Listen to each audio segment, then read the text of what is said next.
Welcome to the Mind of the Fans podcast, your go-to show for all things Premier League football. Join host David and Spy every week as they dissect the best and worst moments from each match, delivering insightful analysis and engaging discussions. From intense rivalries to top-notch performances, they've got you covered, but it doesn't stop there.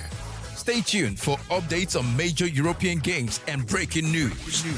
Get ready for an unforgettable football experience on the Mind of the Fans podcast. Let the games begin. Hello, beautiful people. We're so glad to be back. Welcome to episode 7 of Mind of the Fans podcast. We missed you guys so much. Spy, how you doing? I'm very good, David. How are you? I'm amazing, bro. I'm good. I missed this so much. With the Premier League out, we took a quick break, so I missed this so much. I hope you did too. You missed it too, Hopefully I did. I wish I did. Miss I don't know speaking to our very lovely fans. Miss speaking about the game. Yeah. Yeah. So he missed. That's a yes from him. He missed it. I enjoyed that. I love that. I Makes did me not happy. say yes. It makes I me did so not say happy. yes. I miss you guys so much from both of us, because I'm speaking for both of us, We absolutely missed this. And we're glad to be back. The Premier League resumed this weekend, so definitely we had to come back with it too. So glad to have you guys on this week's episode 7. But 7 episodes in, 5 match weeks in, But first and foremost, as usual, we appreciate you guys for your support. I know we were out this past week, but we're back now. Again, I appreciate you guys for your support. I appreciate you guys for your love. Keep doing what you keep doing. Keep following. We'll keep giving you guys the good stuff time after time again. But first, before we do that, tell us how you spent your 1 week break. What did you do, away from Premier League, all that good stuff? 1 week break. I basically just had training, played football, walked. Pretty much that's it. Well, yeah. I know, without this, there was an empty void in your heart. So just wasn't. Yeah. Yeah, I'm happy. That makes my heart so mushy and stuff. Makes me so. Oh my god. Well, I on my own part, I did a lot of research. For us to keep improving and getting better. Spent my 1 week doing that. Lovely break. Good time to just rest, fix up a little bit of stuff, and then back at it. Back at it with episode 7, match week 5. So what do we have for you guys this episode? Nothing really much. We have. Obviously, we'll talk about the games from match week 5, a little bit about Champions League, and then we'll round up with match week 6 predictions and look ahead to the North London derby. So that's pretty much what we have for you guys. We wanted to bring a Spurs fan on the show, as an Arsenal fan. Having a Spurs fan on the show would have been amazing, but we weren't able to get the details sorted out quickly, so we apologize for that. But yeah, we'll definitely look into the North London derby that's coming up this weekend. So let's get right into it. Spy, match week 5. Should we start with your predictions? Should we start with the actual results? What should we start with? Start with the predictions, please. Your predictions for it. Okay, lovely. So first off, match week 5 kicked off with Wolves-Liverpool. Wolves. Spy predicted Wolves to lose 2-1 to Liverpool. Then Villa Palace, he predicted 1-0 to Villa. Fulham Luton, Fulham to win 2-0. United Brighton, Spy went for the reverse psychology there and said Brighton to win 2-1. I gave a scoreline of what I've seen for this season. Yeah, you said United is looking shocking. No, let's pause first. This is what you said. You said all the times you have given United the scoreline, it has always come back to biting the ass. So now you said I'm going to go for Brighton in the whole reverse psychology thing. No, you said the reverse psychology. I just said because you said you said you are going to go for that so that maybe the gods will favor you and then pick. Maybe, but I gave a scoreline. Okay, you give a scoreline. Wow. Yeah, you give a scoreline for Brighton to win 2-1. I stand by the scoreline I gave. Yes. 2-1. You picked Spurs to win 4-1 against Sheffield. West Ham to lose 1-0 to City. Newcastle to beat Brighton 1-0. So looking at all the results, you did get that one. That's the only one out of all the results, which we'll get to in a bit. That was the only one you got. But then Bournemouth Chelsea, you had Chelsea winning 3-1.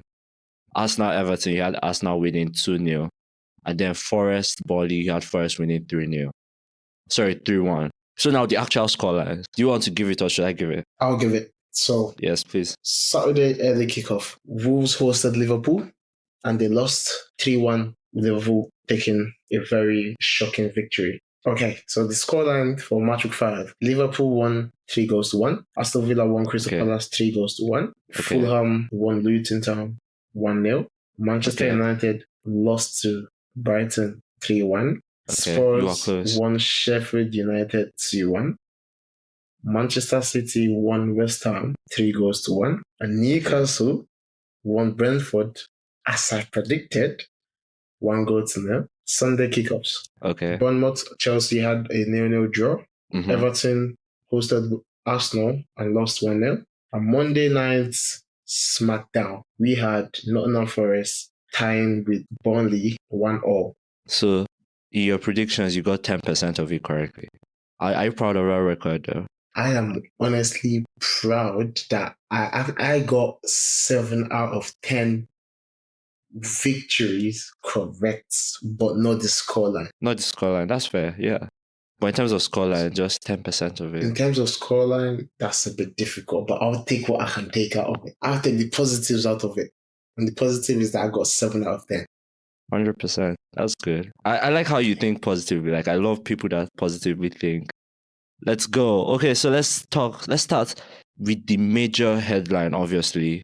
United Brighton. I mean, okay, no. To be honest, I don't think people would consider that a headline because it's been 4 wins now on the bounce with Brighton winning. So, but we'll still start there. What do you think about it? What's your point of view on that result? Point of view of is basically Manchester United's second season saga. I don't even want to put it as a second season saga. I want to put it as the players showing lack of effort. You're playing for the badge. You're not playing because people would actually die to become professional, to even play for Manchester United. People would give their lives up to do that. But you have that and you're basically walking to mark. I was watching the game. I saw a few times, like since the Arsenal game, since Brighton, Arsenal, since the season started, basically, Marcus Rashford has absolutely forgotten how to do one basic skill in football, which is to pass the ball. Other than that, he doesn't press. He literally walks. If Ten Hag wants to inflict respect or discipline in the dressing room, I think he should start from the golden boy. Because right now, Rashford is mocking it at this point. He walks, doesn't track back, he doesn't pass the ball, and he still starts. That's injustice to me. You see, I like that. I like how you said if he wants to instill discipline. We know Ten Hag is all about discipline and whatnot. You know, we know how he does his stuff. He's so strict and adamant on stuff. And let's just dive into that for a bit. You know, with all things going on with Sancho, we really do not know what's going on behind the scenes, but all the reports that have come out, as well as the official statement, Sancho training on his own. Then you have Anthony with his own personal issues. Do you think Ten Hag takes it too far? Like, do you think he tries to be so perfect that sometimes it affects the whole team, considering how thin the team is and all that? Absolutely not. Absolutely not. I think he's doing what every other manager would do. It's because the club we're facing right now is Manchester United. And Manchester United players and the media and the press has a way of always twisting it around to look like it's the manager's fault. Let's take a look at Manchester City. Last season, Lewis, the 18-year-old, if I'm not mistaken, he was getting game time over Walker when Pep started playing the inverted fullback roles. Yeah? Yeah. Walker didn't come out to social media and say, oh, you're starting a young boy over me. No, he put his head down, he got his walk, and he's got back his place. Calvin Phillips, Pep said that in the press conference, he's overweight. Calvin Phillips did not go to Pep or go to the press to his Twitter and type, I'm not overweight, I'm in the limit of my contract. He didn't. What did he do? He kept his head down, he's walking. He's not still in the team, but is he on the press? No, he's getting his way in slowly. Cancelo, best fullback in Prem at that point, had the number 7 for Manchester City. Pep had an issue with him in training. I'm telling you, at that point in time, Cancelo had a better season than Rashford as a fullback. I can say this anywhere. Yeah. And Pep told him, yo, listen, this is my team. Pep sent him out on loan. Since then, he hasn't been back. That is Pep. That's a manager showing discipline. But because Manchester City or other players, they don't go out to the press to speak, which you're not supposed to do. You handle the matter. If your coach complains about you, he is in charge of that dressing room. He is in charge of the team. He has the right to do that. Yeah, definitely. And I think that's where there's a line crossing what Sancho did, where everyone is like, okay, it's not just Ten Hag. Sancho obviously did what he did. But then you have the aspect of where he came out and said he's not putting in the proper effort at practice. I mean, they asked him a simple question, why wasn't in the team? He could have just said personal reasons or stuff like, did he have to be so detailed, which made the whole press turn on it and make it look like it's much more than it is? Exactly. And they interviewed Walker about, I think it was Alan Shearer that interviewed Walker about the Lewis case. And Walker said, he's a young boy. This is his time. Let him go there and prove it to the world. Walker is encouraging it.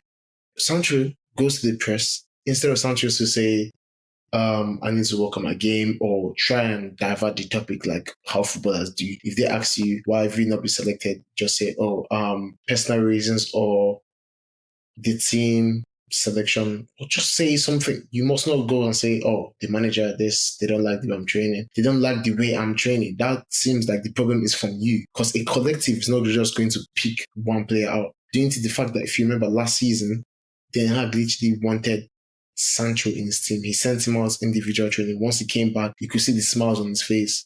It means that he actually wants it. So for him to say, you're not reaching my standards, he is 100% right as a manager. I mean, I guess I'm going to be frank. I don't think he could have done it that way. I think though he could have done it from a better perspective, said it in a better way. But yeah, he knows best. He's definitely way smarter than me in that sense. So, but then in terms of when we now come to like the likes of Anthony with their own personal challenges that won't really go deep into here, do you think all these things are affecting the dressing room? Like, do you think this is what is making people look like they don't want to play for the badge? Like, you think all this stuff, let's even go back to like Maguire, stripping of the armband from Maguire, the whole Maguire transfer saga, all that stuff, and then you come in, you have the Greenwood stuff, then now Anthony stuff, and now Sancho. What it's actually meant to do in the dressing room is meant to encourage the players. Because if you look at it, it's meant to encourage the players rather than making them feel like they don't want to play for the club. Because if you look at it, Mikel Arteta, I'll use him as an example. I'll use Arsenal as an example for the situation. Since Mikel Arteta signed for Arsenal, only 3 or 2 players are still in the club since he signed. Yeah. Saka and I don't know who it is. Is it Thierry or Tomiyasu? Cedric. Good. That only those 2 that are still in the club. He has gotten rid of Aubameyang. Aubameyang was the captain. He turned up late to training. He wasn't disciplined as the manager would like. What do you do? Stripped up his captainship, kept him on the bench. If that is Manchester United, the players will start like Maguire situation. That's literally it. Maguire is not reaching the standards of Ten Hag. Ten Hag strips him of captainship, drops him on the bench. It's exactly the same thing with Aubameyang, just different context. But the main thing is that they got stripped from captaincy. Yeah. Kept on the bench. Arsenal players were motivated to go on and try. Did not even care about Aubameyang. They were just, let us play our football. Instead, Manchester United, they want to, he's a bit too harsh. You're playing football. This is not Sunday League. You're getting paid to play here. You're expected to reach a certain level it's Manchester United. What can I say? It's a social media club. That's all I can say. So, yeah, which brings me to my next question. So you're saying, as much as, the all is going on in the background and things are happening, social media is making it so much more than it's meant to be? Yes. Yeah, I think, yeah. And Manchester United is a social media club, basically. If you see their 100% fan base, everything's a social media club. So I think, as a manager in Manchester United, if you want to bring the best out of your team, just take all their gadgets away and let them just play cave football. Like children, yeah. Exactly, because that's the only way. Because you got Rashford sees his paying more attention to fundraising or feeding children more than his football. And the next day, Well, he decides not to those pass. things are good too. Those things are good too. So Those things are good, yeah, but once you start seeing social media as a footballer, you're going to see the goods and you're going to see the bad. And bear in mind, unless you are Lionel Messi, even Lionel Messi, there will be still more bad than good. 100%. So Yeah. Rashford may score a hat-trick today and people praise him, but you still also have that group of people that say, why can't you do that every week? Yeah. So in every good, there will be bad as a footballer, and there will be more bad than good. So the best thing to do after a tense football day, get your head down, get back to work. But Manchester United footballers, they want to get their head down and be on social media. 100%. And I think just to add to this before we round up, and before we move on from this deep diving of United, I think the results also aren't helping the issue. Like, back-to-back losses. I think if they were probably winning, it wouldn't be this bad. But then the results, the fact that they are losing also adds an extra mountain to it. Like, it just makes it really bad. So I think it's just a lot going on. You cannot get results unless you have that chemistry. And the chemistry is not there. You can see the backline giving it their all. Sergio Reguilon, Lisandro Martinez, they're giving it their all in the backline. Bruno Fernandes in the midfield, Casemiro, giving it their all. And what are the boys doing? Rashford is walking. He cannot pass the ball. So many setbacks. And honestly, I feel Andre Onana will soon run up for a corner kick and absolutely slap Rashford on the pitch. I feel like it's about to happen and it will happen. Because he doesn't take rubbish as a keeper. He sees what is wrong. He runs to you and he tells you, as he did to Maguire. So Rashford, very soon, I think he'll run up to Rashford and tell him that. Yeah. Okay, now let's talk about the game itself, the Brighton game. I mean, as I said before, many people weren't necessarily surprised about the result, considering Brighton had won 4 on the bounce, both home and away. And obviously, Pascal Gross has 7 goals now against United. Right? He grabbed the headlines and stuff. But what do you think Ten Hag did wrong in terms of tactics in that game? Because I've watched so many stuff, I have my own opinions and stuff. But what do you think he did as a United fan? What do you think he did wrong? In the first 15 minutes of the game, you could see like his tactics was working. 100%, I agree with that. Yeah, I agree with that. You could see, maybe you could have said United were balling at that time. Yeah. Yeah, but I think after we considered a goal, the heads just dropped. Everyone started playing individual football. Bruno Fernandes was in right centre back for some reason, doing a certain play. And I keep saying this. You are leaving Casemiro alone. Eriksen doesn't do that defensive job. Eriksen was even walking. I literally have videos of Rashford and Eriksen walking instead of pressing, and that led to third goal. But tactics-wise, I feel Amrabat needs to come in quick because Casemiro is getting locked out in that midfield. Ramos Højlund,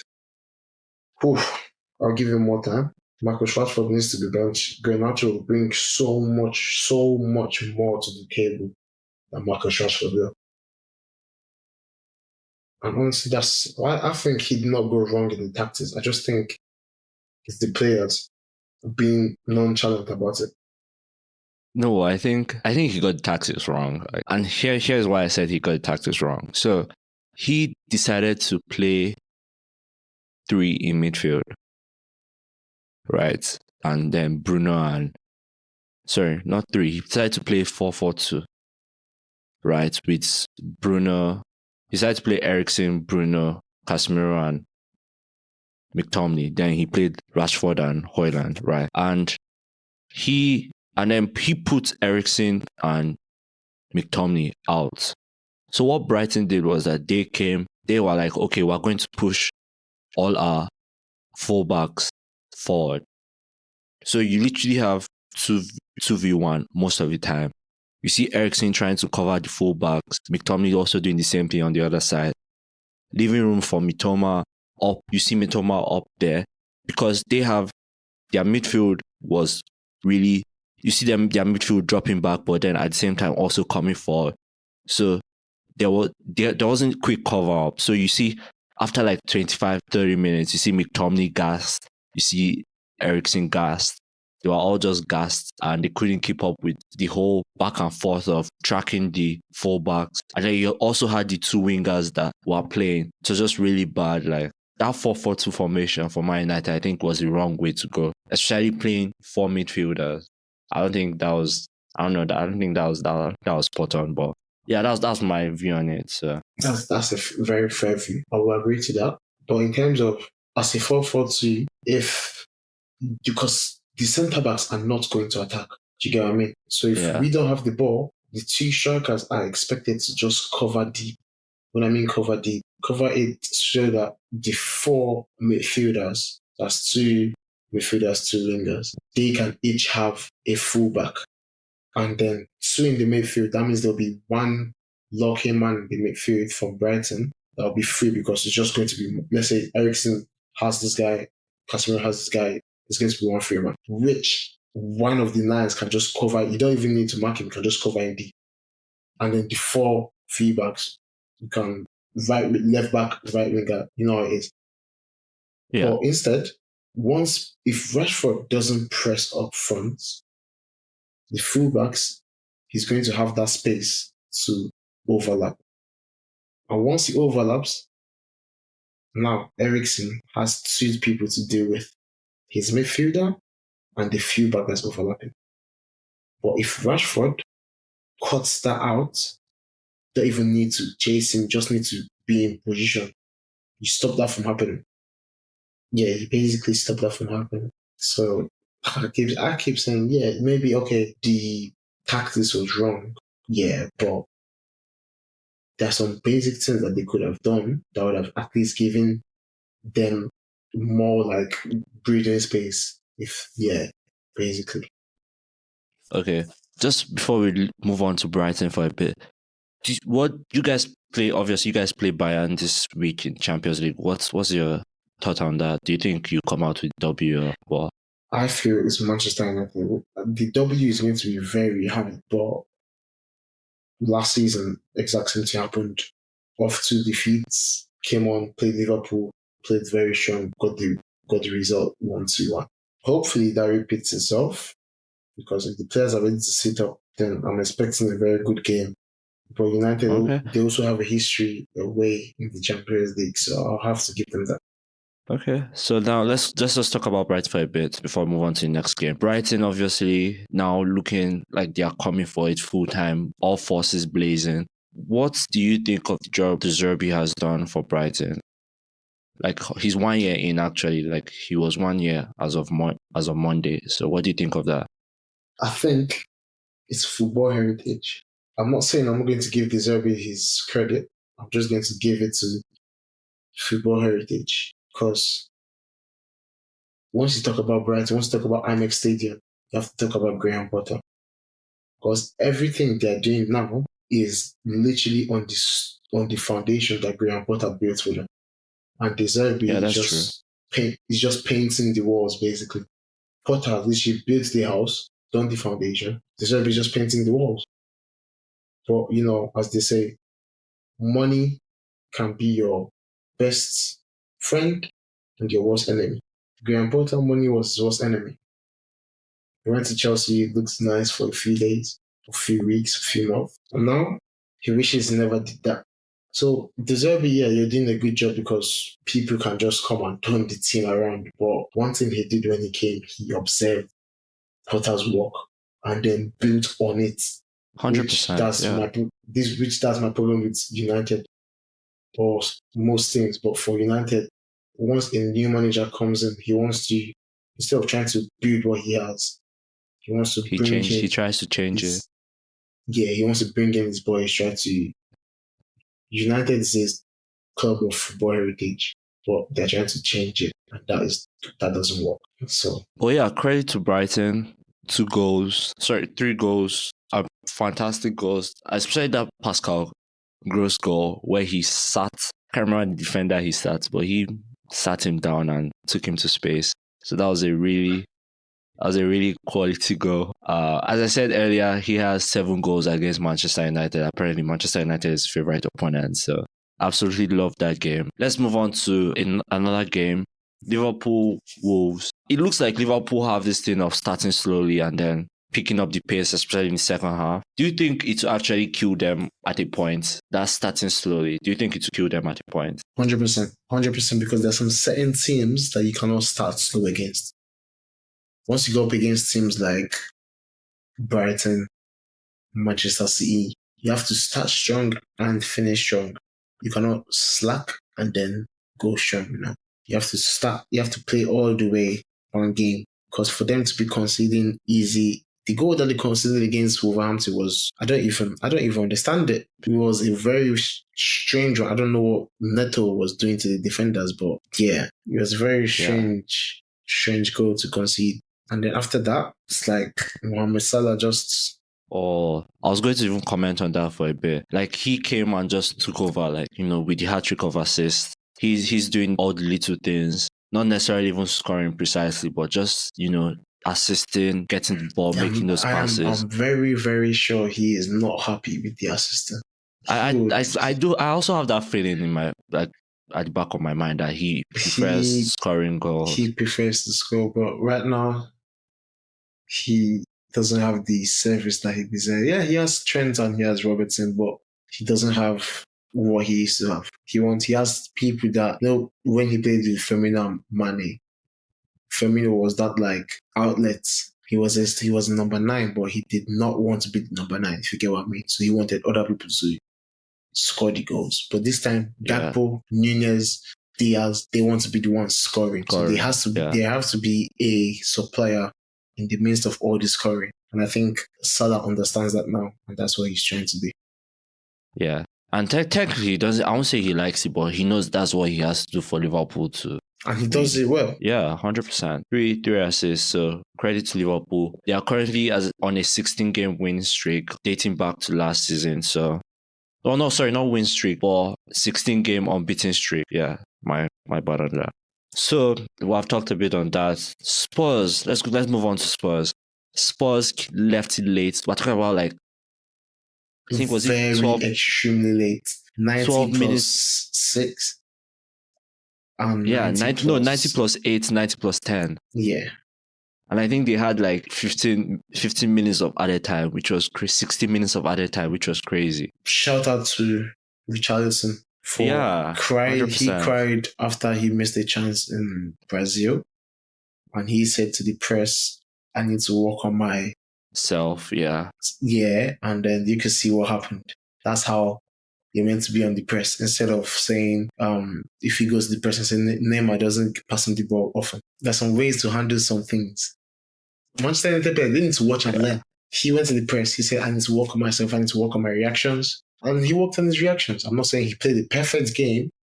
No, but I'm saying he scored a goal. Yeah, he had a goal. He had a goal and assist. So exactly. So you could say maybe somewhat of a perfect game. So I do 100%. Well, so my question concerning this game is, do you think, I'm trying to find the best way to phrase this question. Is Ange Ball the real deal? And I know I've probably asked this in another way before, but like, are we just all dreaming that Ange Ball will take us up there? Or honestly, I don't know what is Ange Ball. I don't know if he is playing football. I'm not going to call it Ange Ball, or because when you start calling a certain tactics, let's say Pep Ball or Ten Hag Ball or club football, these are things that the managers have established for years. But Ange, I'm not really seeing any establishment. He's getting the results, but I'm not really seeing a different style of play. I'm just saying football being played. But isn't it an exciting form of football? I mean, it's football, yeah, but isn't it a more exciting, like, compared to what we're used to seeing from Spurs? Isn't it an exciting form of football? Compared to what we've been seeing from Spurs, every single thing is better. Everything is better. That's all I can say. Exactly. So it's Tottenham Hotspur. We did not expect much before. We just expected week in, week out. Kane on the score sheet. He does scoring or assistant. Now we have different things.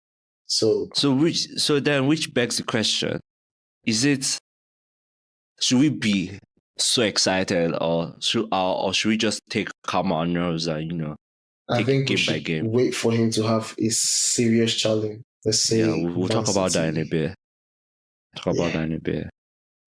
Percent. But yeah, so Spurs left it late. 2 late goals, 90 plus 8, 90 plus 10, 60 minutes, stupid 60 minutes of added time. I was pissed, absolutely pissed. But we I move on. loved it. City, obviously, West Ham gave them trouble for a bit, but then they came out victorious. And I don't think there's anything much to talk about other than the amount of chances Haaland missed. Insane amount of chances he missed. Haaland. He will get his goals this year. This season, I think he'll still be top goal scorer. But, definitely, yeah. But he is going to reduce in numbers. What I mean is that all these chances he's missing, if he ends up with, let's say, 30 goals this season, he's going to regret that he missed all these chances because he would have gotten maybe about 50 goals this season. That's what I'm saying. Because against West Ham, he could have had a hat trick. Exactly. But yeah, City, obviously, they remained dominant. Still the only team with 100% record, 15 out of 15 points. Doku, what's his full name? Doku looked good also. So maybe that's a plus to them. He's explosive and I like it. When Pep was signing him, I was like, okay, this doesn't fit the normal Pep style. football that we know. Yeah.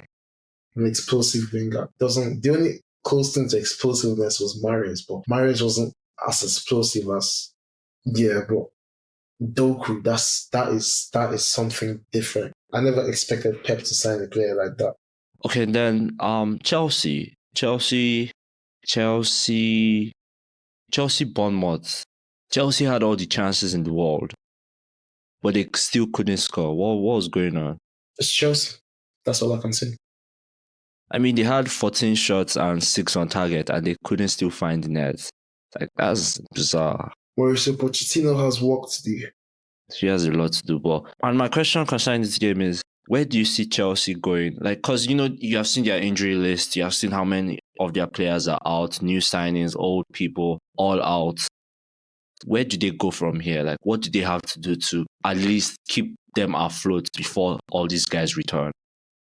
Chelsea, like I said, our first podcast or the second podcast, I said they are not getting European football. Did I say that?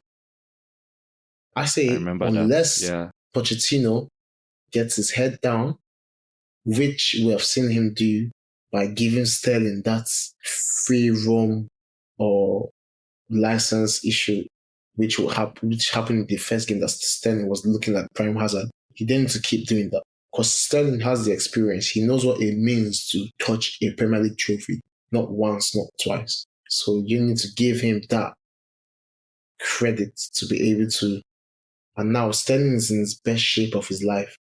As he said, changed his diet and now is looking explosive and better than before. I just hope they can remain because I do pity. It's so sad when you see their injury list. You see players that they signed for so much money on injury list. Fofana out for however long. Reece James struggling what he's struggling with.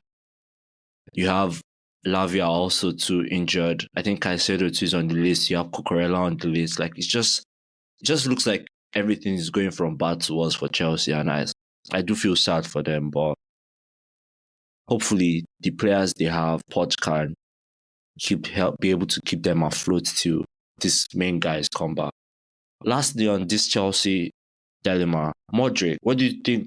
Do you think do you think he needs more time? Yeah, that's what I meant to say. Do you think he needs more time? Modric is not an actual footballer. And that's what I think. I think that he is the luckiest human being out there. I think he's a semi-professional that plays for a professional team. Because from the way he plays, I don't even think time is saving him. Because he's had time for country, he's had time for club. And there's no change. Did you see him England versus Ukraine? When they Yeah. When he had that challenge with Walker, that he was on the ground like a bit, and Walker didn't even touch him. I'm like, bro, are you playing football? Are you in the ballet room? What are you playing? It's not time. It's not all about time. He needs to go back into training and become a professional, because what I see is a TikTok star that got fame for his first touch and got a pro contract. That's all I see. I see. Well, moving on, let's round up with Arsenal Everton. A very professional display from Arsenal. 1-0 victory over Everton. They hadn't won there since 2017, so it was a very good win. Obviously, the storyline coming out from that game was obviously Uriah starting over Ramsdale. And obviously, you have everyone talking, oh, is Ramsdale out of the project? This, that, all that stuff. What do you think about that situation? Do you think Arteta is overthinking it in terms of... Because after the match, he had some comments about there were times he regretted not substituting the goalie and all that stuff. Do you think Arteta is overthinking this situation, or he's just trying to... or this can be a reinvention of the game? I think Arteta has worked under Pep Guardiola, so the act of overthinking is not far-fetched. But I think this time around, he has his reasons. That's what I would like to believe. I won't take it as overthinking. I'll just take it as he has his reason. Would you be surprised if he doesn't start Ramsdale in the Champions League game? Honestly, I would not be surprised. I would not be surprised. But, like I said, it's not always on the goalie. If the players play perfect football, you don't even notice who is in goal. Yeah. So, I mean, whoever he's going to play, he's also a very decent goalie, good on his feet. I mean, so they're both really good. I would just like to see what I think he's just trying to avoid that out of position that Ramsdale often does.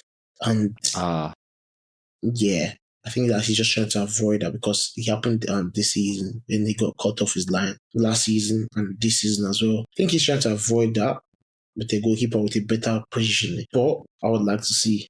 100%. And as an Arsenal fan myself, when I saw Raya starting, I was okay with it. Like, obviously I was okay, because they had two good goalkeepers, so I was 100% okay with it. But then after the game, you hear all these pundits talking, you hear, oh, Ramsdale is this, Ramsdale is that. You're like, what's going on here? Like, why do you guys just assume stuff so much? You don't know what's going on behind the scene. He's probably had a conversation with Ramsdale, probably had a conversation with Raya. They have probably discussed stuff. He doesn't just do things and there were some pundits that are saying Ramsdale seems surprised and shocked and completely out of it. But I'm like, okay, if he probably did, maybe after the game, he had a conversation with him and told him, okay, this is my plan. Because he won't just do things and not tell you what he's doing. Like, you get what I mean? So as an Arsenal fan, I do love the fact that we have two outstanding goalkeepers that maybe we could switch around. And if he does reinvent the game of, switching goalkeepers at halftime, or maybe the opposing team changes their style of play and, this goalkeeper is better at this style of play, bringing him on at halftime. I mean, personally, I don't see what's wrong with it. So that would be a waste of substitution, but I don't see what's wrong with it. 100%. So let's just touch on a few things before we move on. Obviously, Newcastle came back from their slump 1-0 against Brentford. I think that was a really good game, tight game precisely. And Newcastle, just smallest of margins, came out with the winning goal. Callum Wilson scoring the penalty. I necessarily don't think that was a penalty, but VAR and all that good stuff. Villa also coming back against Palace, because Palace scored first, and then you had also, I think they had 18 minutes of stoppage time to something like that, which was also stupidly bizarre. That's what happened during the game that you're giving them 18 minutes of stoppage time? Why? 17 minutes of stop. What happened? What was happening during the game? But it is what it is. So I think that's the world we're in right now. So lovely. So now let's go to our players of the game. Or your players of the game, my bad. Your players of the game. Let's go to your players of the game. Newcastle, Brentford, who do you have? Nobody. Shocking football. No, I'm sorry, I'm not picking anybody. Because because the game was a very strange game. It was basically a tight one, and then VAR did what VAR does best: intervene. Yeah. Gordon went in between two players to get a ball that was never his. Exactly. That's why I said I don't believe it was a penalty, but And well, Callum Wilson, well, good penalty. All in all, I don't think there's any outstanding player in that game. I think I'll have to give it to a Brentford player. I think I'll give it to Burma because he was everywhere, defending, attacking. He was everywhere that game. I think the second penalty claim, it was a handball by him. As a striker, what are you doing there? But fair play to him. West Ham City.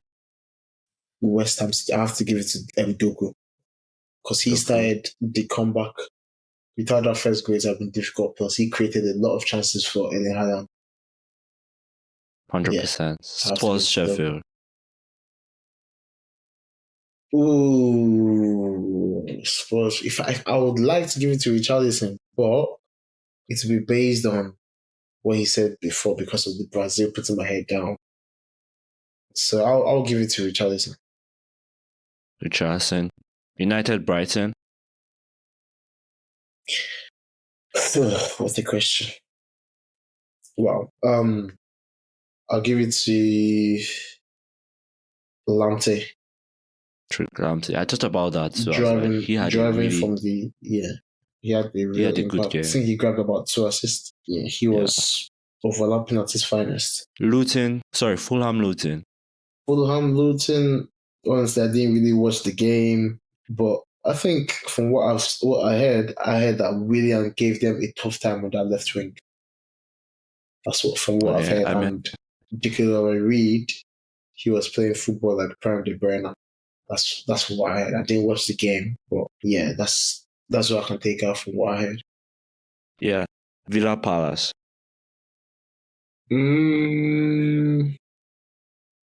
Villa Palace. I think I'll give it to Douglas Luiz. Okay, Wolves Liverpool. Mohamed Salah. Obviously, 100%. Bournemouth Chelsea. Absolutely shocking. What can I take off from that game? That'll be it. I have to give it to the goalkeepers here. I'm not even trolling. I think I have to give it to Neto. Bournemouth keeper. Yeah. Everton Arsenal. Decent saves. Everton Arsenal. Take it away, Lisandro Trossard. He played a nice game. Beautiful finish as well. 100%. Wow. Forest Burnley. Honestly, I'll give it based on the finish, and I'll give it to Hudson-Odoi. His loan to Bayern Munich is really showing with that finish. What a curler, what a finesse. That was Bayern pure FIFA. Was it? Bayern Leverkusen, yeah. Or was it Frankfurt? Was it Bayern Munich? It was Frankfurt. No, it wasn't Bayern Munich. It was Hudson-Odoi from Chelsea. Hudson-Odoi, yeah.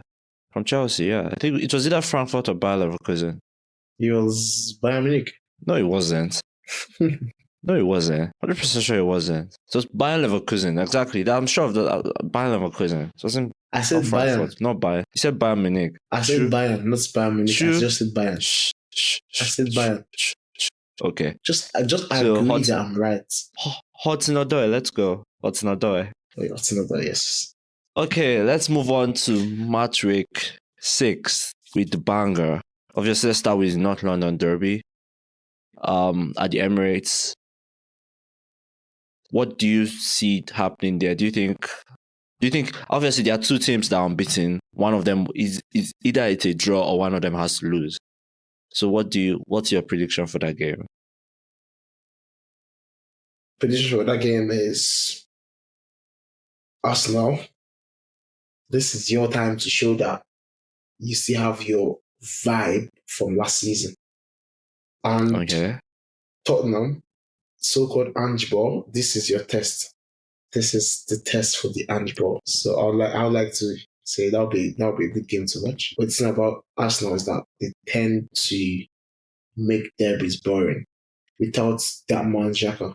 So it's going to be a red one because Havertz is not going to start fights like Xhaka does. That makes the game, interesting for us to start watching. I mean, I necessarily don't agree with you, but okay. I necessarily don't agree. You're never going to agree with an Arsenal fan, but okay.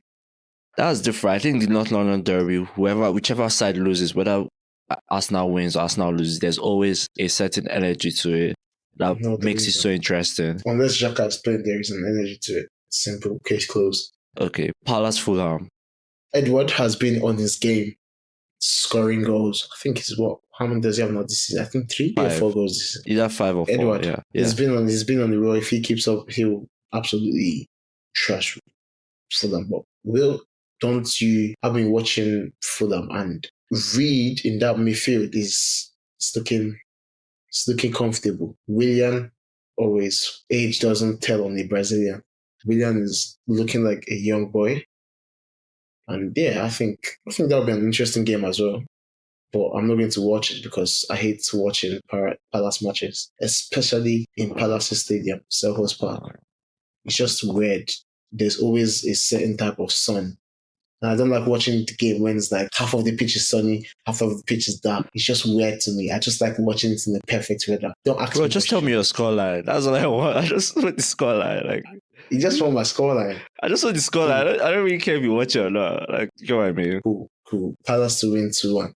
By the way, never give your Arsenal scoreline. So we'll get there. Arsenal is on Sunday. We're speaking on Saturday first. Okay, Mr. Arsenal? Okay. Thank you. Yes, sir. Okay, sir. I'm sorry. Luton Wolves.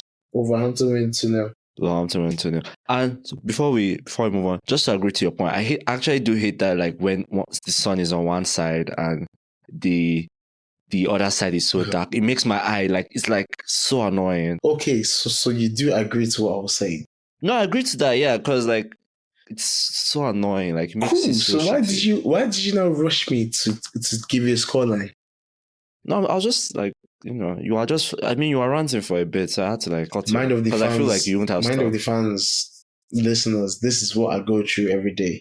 Send your kind messages to me. I go through this every single day. But let's move on. Manchester City Forest. Man City walk over 3-0. Brentford Everton. Brentford win 4-1. Brentford win 4-1. Burnley Man United. I mean, this is a winnable game for United, so I shouldn't. It's a very winnable game for United, so I'm going to say United to bounce back due to whatever is going to happen tomorrow, or rather, tomorrow. I'll say United will win this game 3-0. Okay. Arsenal Spurs. Arsenal to win 2-1. Brighton Bournemouth. Brighton to win 3-1. Chelsea Villa. Villa to win 3-1. Liverpool West Ham. Oh, that's going to be a tough one. I'll take 1-0 to Liverpool. And then Sheffield Newcastle. Newcastle win 3-0. I find it so annoying why they have the North London Derby as the first game on a Sunday morning or Sunday afternoon. Like I said, no Xhaka, no intensity. Because why is Sheffield? If Xhaka was in this club right now, they saved that game to late kickoff. So everyone exactly why is Sheffield Newcastle the last game of the week? That's. Listen, I'm going to Mr. calm Arsenal. down. I'm going to calm down. Listen, Mr. Arsenal, before you say some words on my family-friendly podcast, yeah? No Xhaka, no fights, equals no interest, equals to early kickoff. Yes, Xhaka equals to more fights, more interest, late kickoff. Does that answer your question? Sure, let's go with that. Go with that. This has been an interesting episode. Absolutely loved it. Absolutely loved being back. I'm 100% sure Spy also did. Or I know Spy did. No, he loved this. Especially when he was ranting about United. I mean, he was probably say otherwise. He was ranting. He absolutely loved this episode. Speaking facts about United. Okay. Well, we appreciate you guys for tuning in. Again, we love you guys. We appreciate the support. We hope you just keep vibing with us. Don't forget to like and subscribe and share with all your amazing friends and family out there. We'll keep bringing the good stuff to you guys. So don't forget to watch the Champions League. The Champions League is back this week. So don't forget to watch those games, catch it, enjoy the atmosphere of the Champions League. Especially the anthem. I think the anthem is so good. So don't forget to watch it. We'll see you guys after match week. After match week 6, we'll see you guys after match week 6 with all our highlights and breakdown and all the major storylines from each game. So, hope you guys have an amazing week and weekend. We'll see you guys next week. We're out.